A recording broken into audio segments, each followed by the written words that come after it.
Stepfather demanded me $35,000 to pay for my brother's wedding. When I said no more, they crashed my bridal shower but went pale when security arrived. My wedding preparations took 22 months. I saved every dime from my additional hospital shifts as a radiologic technician. My fiancé Ryan and I saved $35,000. We booked a vineyard, hired a photographer. I took the bus when Sent got a car for his 17th birthday. His parents paid for college, whereas I borrowed. After he left junior year to become a DJ, Mr. Harrison called him creative. After I graduated from Vermont, he said anybody can memorize textbooks. Lucas lived at home rent-free until he was 30. While I paid my parents $600 a month at 18 to learn responsibility. Sophie and Lucas got engaged last month. They've dated 8 months. He proposed with a ring he bought on payments he skipped. No savings, no plan. I assumed someone would help him again. Mr. Harrison called me the next day to aid Lucas with wedding costs. Even though it was sad, Ryan and I were busy with our wedding. He said church basement like it was ordinary. I laughed, thinking he was joking. He was not. He thought I was greedy for having a lavish wedding while Lucas had nothing. I should help my brother because I've always managed money well. I reminded him that I was better at money management since I had worked since 14, whereas Lucas received an allowance until 25. Mr. Harrison called me theatrical and said families support each other. I said no and hung up. Mr. Harrison called daily with new ideas for 3 weeks. Cancel the photographer and pay Lucas. Return my clothes for a bargain. Cut the guest list in half. Pizza instead of dinner. Each idea is more insulting. Mom ran in, saying I was tearing the family apart over money. Lucas deserves a great wedding too. That I should examine how everyone felt. Lucas phoned crying. Actually crying. Sophie was upset they couldn't afford the country club, that all her friends were having lavish weddings while he looked like a failure, that I had a good profession, a house, and finances, and that he simply wanted one memorable day, like my wedding wasn't meant to be special. Calls worsened. Mr. Harrison said Nana would be disappointed in me. Lucas suffered because I never helped him. Successful siblings help, not leave, each other. He really accused me of abandoning Lucas since I didn't pay for his wedding. My bridal shower was last week. My aunt threw it at home. Everything's amazing. About halfway through the opening, Mr. Harrison entered with Lucas and Sophie. I showed up without invitation. He told everyone I was selfish for spending $35,000 on myself and not helping my brother's wedding. The room quieted. Mr. Harrison's wedding donation was asked by my relative. Mr. Harrison stated she had watched me work since I was a teenager, while Lucas got ribbons for turning up. That she secretly bought my textbooks as my parents refused. That everyone in the room knew the real disappointment was not me. Mr. Harrison left Lucas behind. Sophie waited to call me selfish before my family took her. My family came with Lucas and Sophie in bridal gowns for my wedding last week. Just as I thought I was finally stress-free. I stood at the vineyard entrance watching Sophie whirl and pose like a model.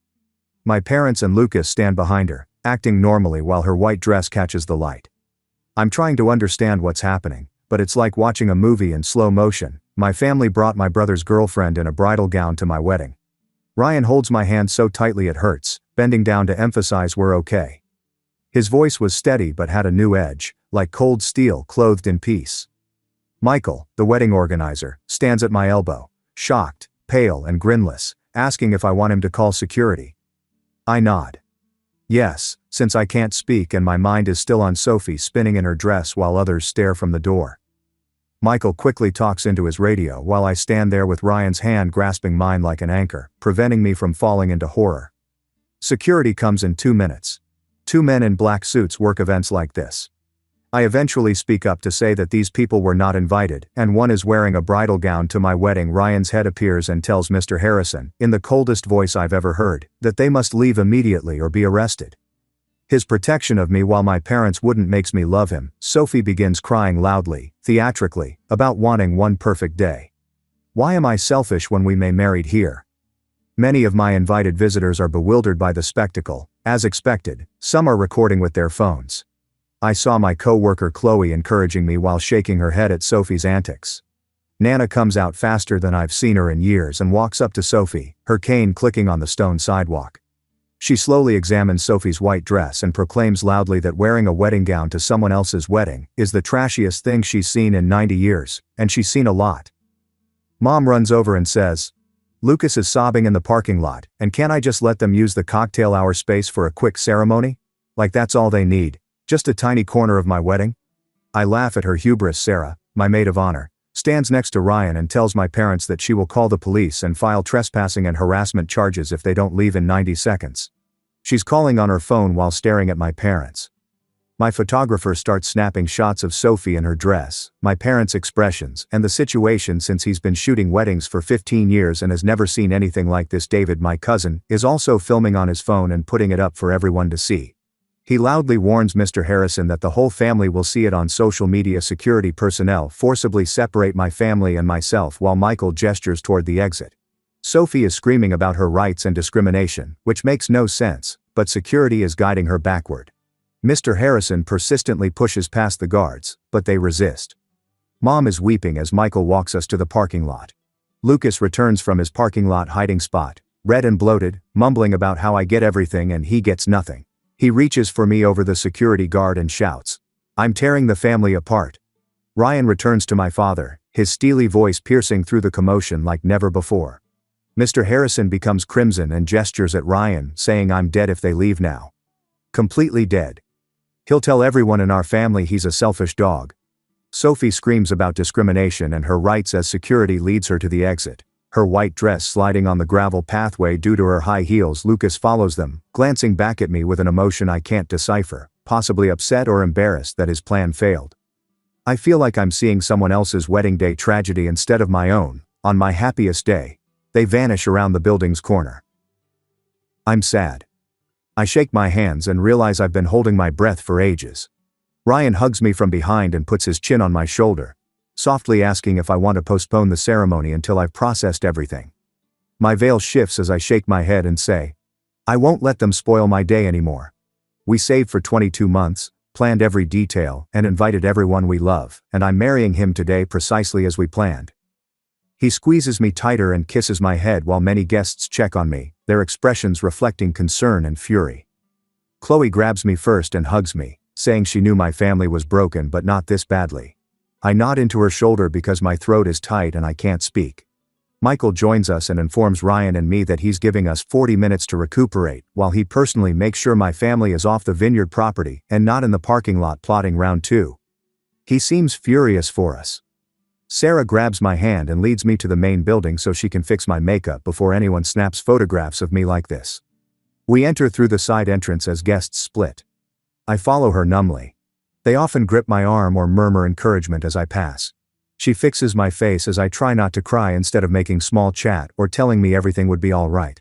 I ignore my phone buzzing in my little clutch because I can't handle the texts right now. Hannah discreetly knocks and enters without reply. She kneels next to my chair, holds my hands and tells me something that tightens my chest differently. She looks like Nana when she's angry. With fury and anxiety on her face, I gaze at her, trying to absorb that my aunt planned for my family's antics as my dad tried to hijack my wedding. Due to my parents' behavior, she and Jack hired private security to watch the parking lot and film everything in case we needed restraining orders. Hannah squeezes my hand and says they filmed Sophie in her wedding dress, Mr. Harrison's threats, and the full encounter, so we have all the proof we need for legal protection.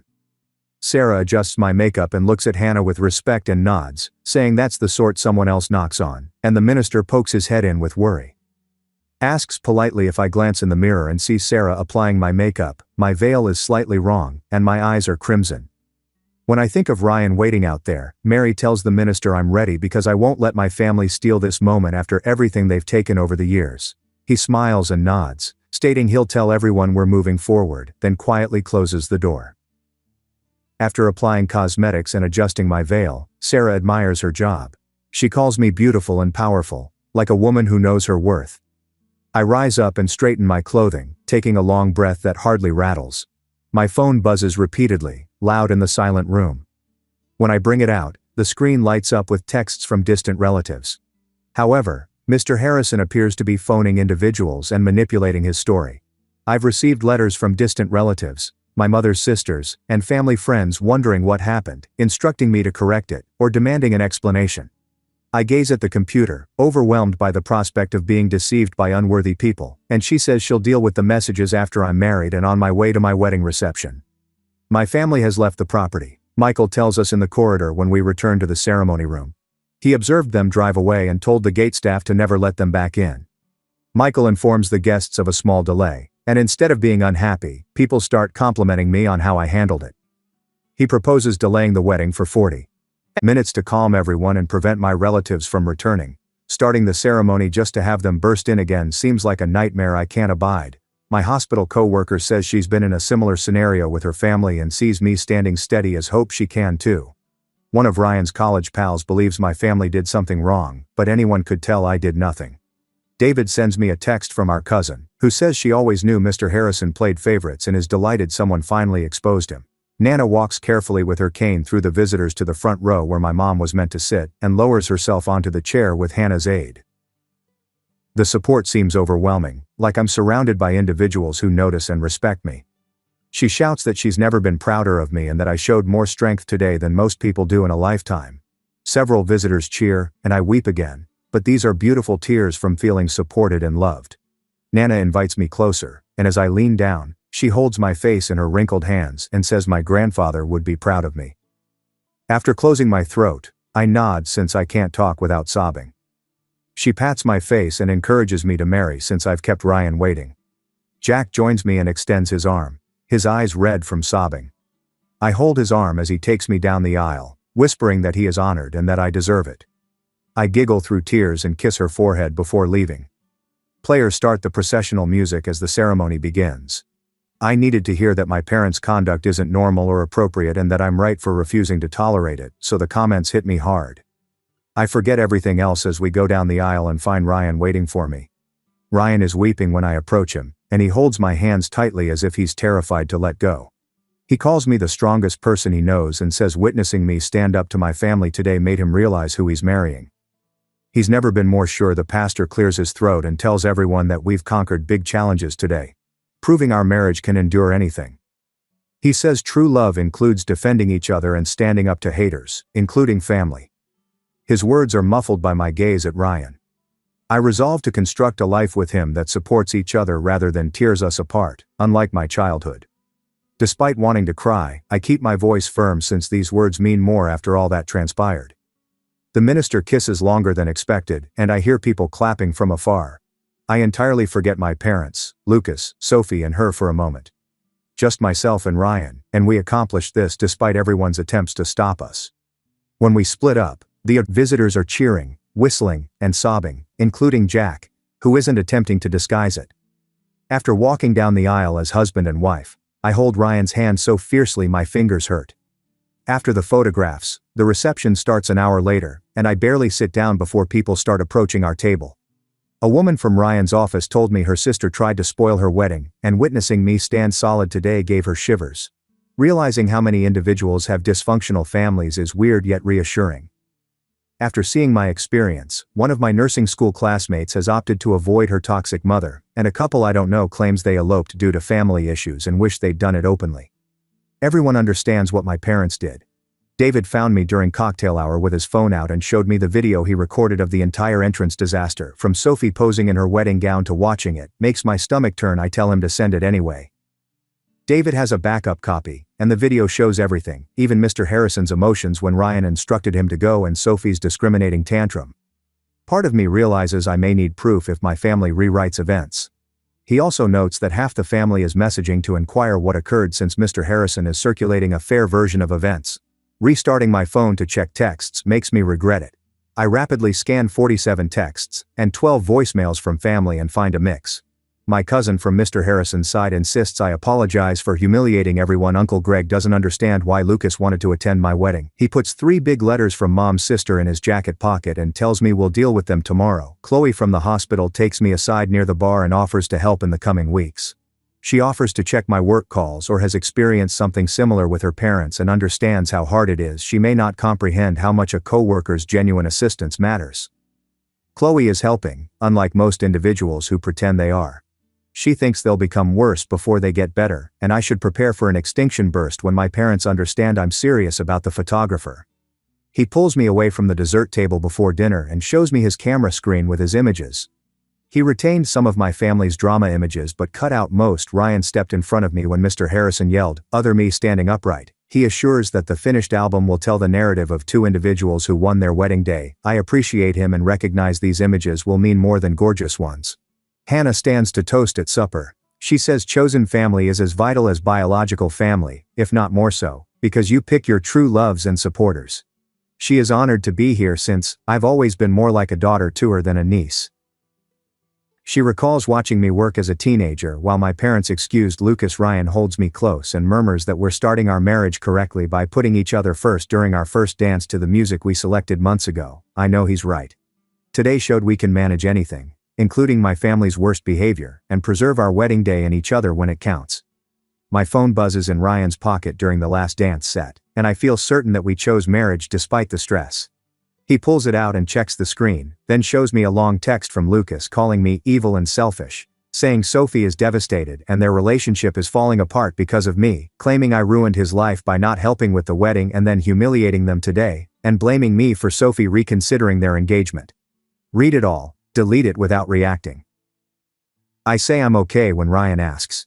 It feels fantastic to reject responsibility for my brother's difficulties. For the first time I switch off and put my phone in Ryan's jacket pocket. Nana joins me while the caterers set up the cake table. She grabs my arm and pulls me away from the crowd to a calmer spot near our wedding arbor. The vineyard is filled with music and laughter as the event proceeds. Her 90-year-old grasp is unexpectedly strong, and I can sense she has something essential to communicate. She stops walking and faces me with that serious expression she has before dropping a bomb, telling me that the home should go to the grandchild who deserves it, worked for all they have, and appreciates what they have. I tell her that's too much and that Lucas will lose his mind and cause more problems, but she pats my cheek and says, Lucas getting upset over consequences is exactly why he needs to learn he can't coast through life expecting handouts. She says the house has been in our family for 60 years and she wants it to go to someone who will appreciate and care for it. She hugs me and says my grandpa would be proud of me despite my parents' mistakes. The party continues, and I finally enjoy my wedding reception. Ryan and I dance with our buddies as Nana tells embarrassing childhood anecdotes at her table. The vineyard crew delivers my 3-tiered cake with beautiful flowers flowing down the edges. My true family, those who love and support me, is here to celebrate. Hannah and Jack dance, pleased and calm after the turmoil. The youngsters rush around the dance floor. Sarah speaks about how she's known me since college and watched me work harder than anybody else. The photographer is still shooting shots, and I know they will capture the genuine celebration. The delight we felt after protecting our link. Nana kisses both cheeks and advises us to be happy together. David finds me around midnight and gives me additional ceremony and reception footage. These movies show my true, lovely delight, which is all I wanted for my wedding. Hannah murmurs that she's always here as she holds me so tightly I can't breathe. Nice room with city lights and a huge bed. After changing out of our wedding attire, I broke down. I cry onto Ryan's chest over losing my parents and sibling, destroying my day. He cradles me without trying to repair or reassure me. Ryan touches my hair and is sorry my family damaged me. He lets me weep for the family I should have had, not the one I got. I cry over my father choosing my brother over me on my wedding day, my mother letting it happen, and Lucas bringing his girlfriend in a wedding dress to ruin my 22-month-long plan. Ryan checks his phone first, widening his eyes. After crying till I'm spent, I fall asleep in his arms. My parents should have loved, safeguarded, and prioritized me. He shows me that David posted the video, and people are saying they finally understand what Nana meant at the bridal shower about his parenting failures. Someone Mr. Harrison works with wrote that this explains so much about the conversation. And another family friend says they always wondered why I never talked about my parents. My aunt's friends say they saw the bridal shower event and this video shows the trend. Sophie in her wedding dress, Mr. Harrison shouting at security, Mom guilting me, and Ryan protecting me are all on the tape. It shows me staying firm and not letting them spoil my day. Ryan asks if I want to go on our honeymoon to Hawaii or stay and deal with the aftermath. I say no. The responses are mostly positive and critical of my parents, with numerous people personally tagging my father and asking how he could do this to his daughter on her wedding day. Ryan agrees and says we'll celebrate our marriage without my family's problems. As we pack our luggage and travel to the airport that afternoon, I generally switch off my phone to avoid seeing messages and getting caught up in the frenzy. A notebook in hand, I write all I want to say to my parents on the journey. The letter is pages long and I'll never mail it, but writing it helps. In my writing, I describe how they gave Lucas everything while making me pay rent as a teenager, paid for his college but not mine, excused his failures while dismissing my successes, demanded I fund his wedding after saving for mine, and showed up to sabotage my wedding. Ryan reads over my shoulder and squeezes my hand when I reach the part. Writing it all down helps me understand how deep the partiality goes and how long I've tried to earn affection that never came. The warm air of Hawaii makes us feel free to let go of home. Our beachfront hotel accommodation offers a balcony facing the ocean. I focus on happiness and appreciating my marriage to Ryan. We swim in the beautiful ocean and eat fresh fish at restaurants with our toes on the sand, yet sadness keeps striking me suddenly. Ryan's comments make me chuckle, then weep because my parents should be proud of me. I long for what I never had when I watch a family playing on the beach. Ryan is. Daily phone checks ensure nothing urgent is happening. As relatives' messages build up, I read them slowly. I hear from cousins who haven't spoken in years that Mr. Harrison always liked Lucas. The uncle claims that Mr. Harrison became defensive and stopped talking to him for months when he tried to discuss it years ago. My mom's sister writes a long mail about seeing the partiality and regretting not supporting me more. She admires my handling of things and understands why I shut my folks out. Hannah texts me an unwelcome report on day 3 of the honeymoon. She claims Mr. Harrison arrived at her residence that morning and requested she reason with me. When Mr. Harrison began ranting at her, Jack threatened to sue for harassment and seek a restraining order if he returned. Reading these letters reassures me I'm not insane or theatrical. Hannah claims Mr. Harrison departed, but he yelled about treachery as he drove away. She apologized for interrupting me on my honeymoon, but wanted to warn me in case Mr. Harrison escalates. Ryan receives the note and suggests reviewing restraining orders when we get home if Mr. Harrison doesn't settle down. Sophie's mother sends a long apology the next day, stating she had no knowledge and is humiliated by her daughter's actions. She's forcing Sophie to return the dress and apologize, saying she told her she was coming to the wedding as Lucas's date and didn't know about the sabotage plan. Sophie's mother claims she raised her better and accepts if I never talk to her again. At least someone is taking responsibility for this disaster, which surprised me. I commend her for her apologies and honesty. Not sure if Sophie will apologize or if it matters, but her mother attempted to make things right. I commend her for apologizing and being honest. I wake up to 3 missed Lucas calls and a big text on honeymoon day 5. My stomach lowers before I read it because 3 missed calls are bad. He and Sophie split up last night, and she said she only stayed with him because I would pay for their wedding. When it became evident that wouldn't happen, she declared he was useless and she wanted a provider. Lucas is sorry for everything and understands why I declined. He claims Sophie revealed her true nature and feels stupid for not recognizing it sooner. My heart goes out to him. Ryan looks over the message and waits a moment before asking whether I want to answer. Perhaps later, but I want to enjoy our last day in Hawaii without thinking about my family. The morning is on the beach and the afternoon is at a local market, eating shaved ice, purchasing ridiculous trinkets and snapping photographs with our toes in the sand. Perfect, typical, and just what I needed. Ryan brings up the matter while we watch the sunset on our balcony. I know he's correct, but don't want to think about it. We discuss for 2 hours about future contact, deal breakers, and what we're ready to accept. Ryan won't let my parents treat me like crap anymore, and I don't either. Ryan grabs my hand and tells me that safeguarding our marriage and future children from poisonous individuals is the most loving thing we can do. We agree to cut Mr. Harrison and Mom off unless they apologize and modify their conduct. I feel different when we travel home 3 days later. Sorting through I gaze at the $10,000 check, assuming it's a mistake, because it's enormous.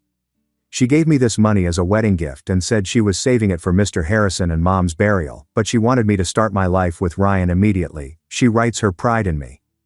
Ryan reads the message over my shoulder, cracking when he says my grandmother is the finest person he knows. We phone her immediately to thank her, and she says we may use it for a down payment on a bigger house, a trip, or whatever else we want as long as we're pleased.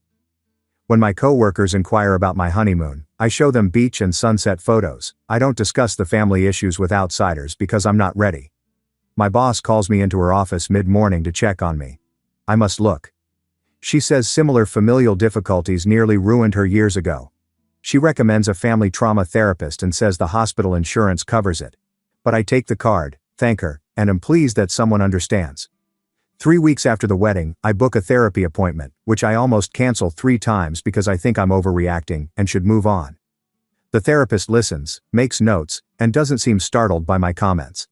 She concludes that my wedding was the healthiest thing I could have done, because having boundaries with toxic relatives and not being accountable for my parents' or brother's actions made me feel less insane.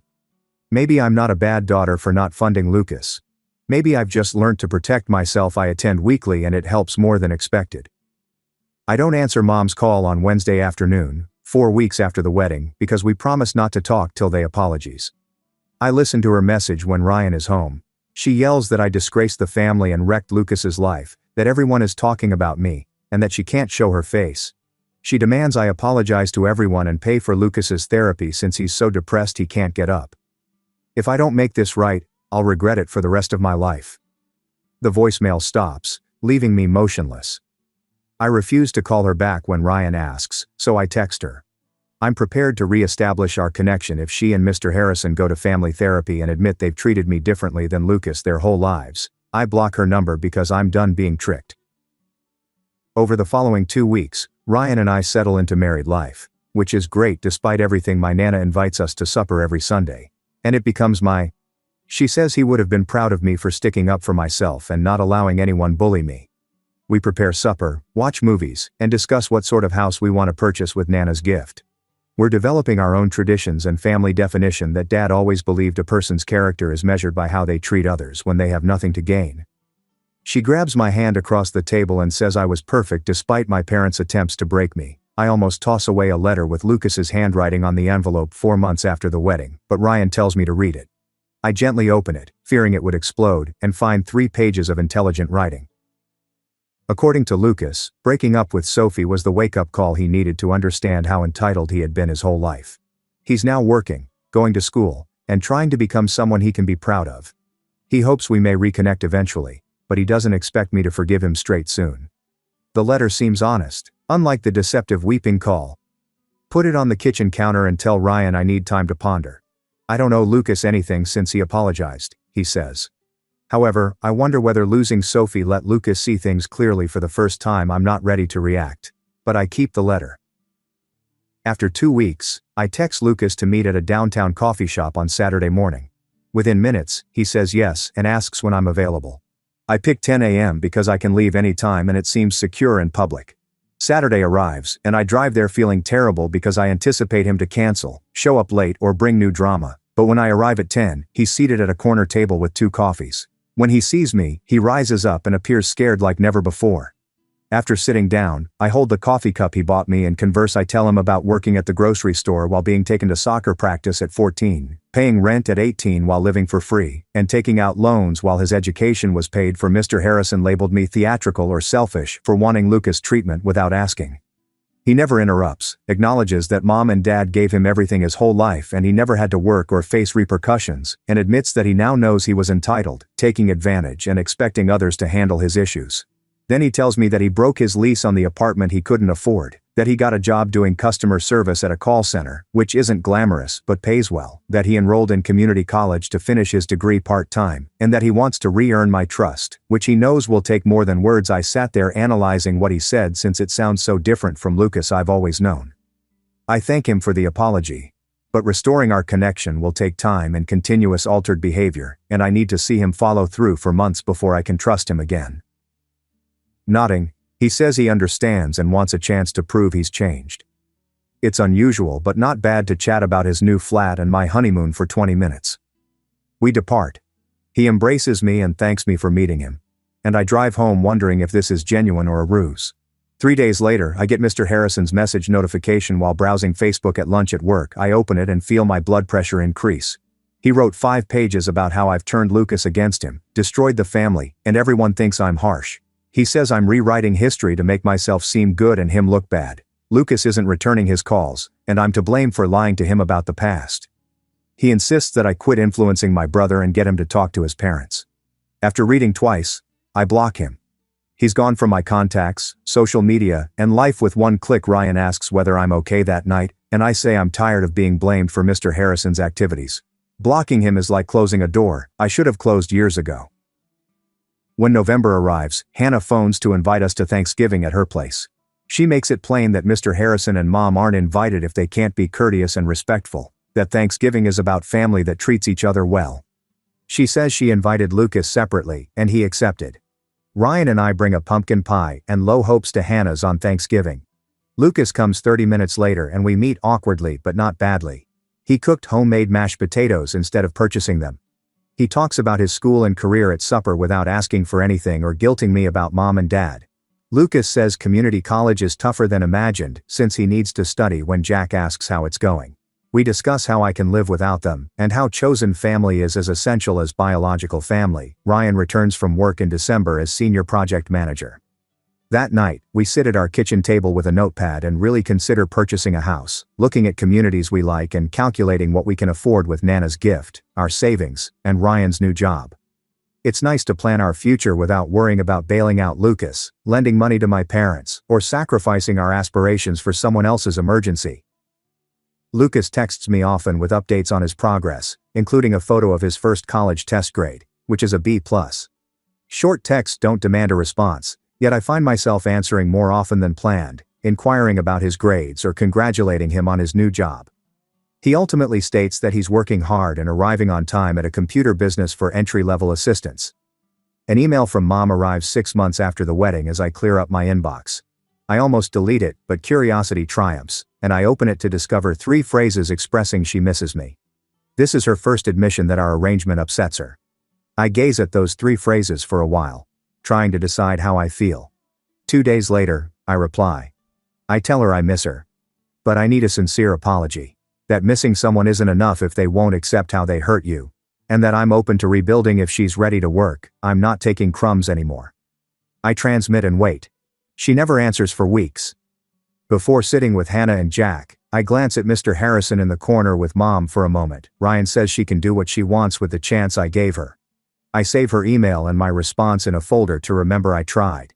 I see Nana every day after work for the following week, sometimes with Mr. Harrison, but we never speak. Nana is stable but weaker, and doctors think her heart is deteriorating. While in the hospital, I realize I'm okay with Mr. Harrison's quiet. Instead of regret or sadness, I feel indifferent, like he's a stranger I occasionally encounter. 4 months later, Ryan arrives home with documents and informs us we got a mortgage on a house we wanted with great schools and a big backyard. After closing 2 weeks later, we spend our first weekend painting the guest room a light hue, hanging Nana's photos, and setting up Aunt Hannah's furnishings. The house seems like a fresh start after everything. Lucas surprises me by arriving at 7 a.m. on moving day. Ready to work. He moves boxes and furniture without complaint and appears glad to help. Jack and David are there, and we get everything. We order pizza and sit on our new living room floor that night since we're too weary to arrange the table. Lucas tells me between bites that he's happy of how he's studying in community college, which is harder than he thought. I mean, when I say I'm proud of him, I wake up in our house with Ryan a year after the wedding and realize I'm satisfied with our life, not perfect or problem-free. Lucas is working hard to repair our connection. Nana and Aunt Hannah's family join us for supper. My biggest lesson is that peace is more vital than harmful relationships. Since we share DNA, Mom never returned my email, and Mr. Harrison never apologized, but I'm happy with it since I've made a good life without them.